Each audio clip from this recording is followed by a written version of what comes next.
Ipinarangalan ng Department of Health o DOH Caraga ang iba't ibang lokal na pamahalaan, ospital at ahensya ng gobyerno na pumasa sa criteria o batayan para sa Red Orchid Awards na siyang focus ay ang pagpapatupad ng tobacco-free environment policy at iba pang mga programang pangkalusugan.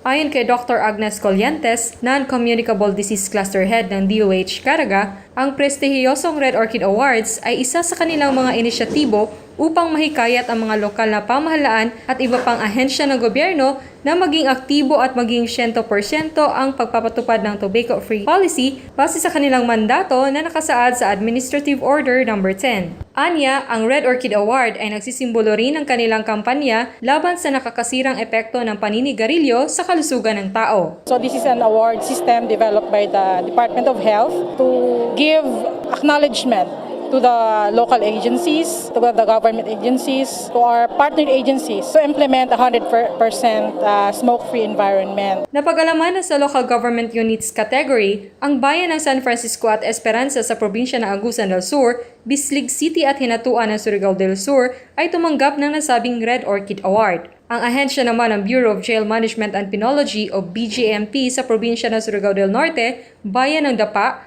at ang mismong Kapitolyo ng Surigao del Sur ay tumanggap rin ng nasabing award. Samantala, sa Government Hospital category naman ay tumanggap ng Red Orchid Awards ang Talacugon District Hospital sa Agusan del Sur, Hinatuan District Hospital at Bislig City District Hospital sa probinsya ng Surigao del Sur. Naging Hall of Famer naman ang Caraga Regional Hospital sa taong ito. Ipinahayag ni Maria Cecilia Bayana, Health Education and Promotion Officer ng Caraga Regional Hospital na maigting nila pinapatupad ang smoke-free policy sa kanilang ospital at sinusunod naman umano ito ng kanilang mga pasyente. Mula dito sa lungsod ng Butuan, ito po si Jennifer Gaetano ng Philippine Information Agency, Caraga, nag-uulat para sa Telebisyon ng Bayan.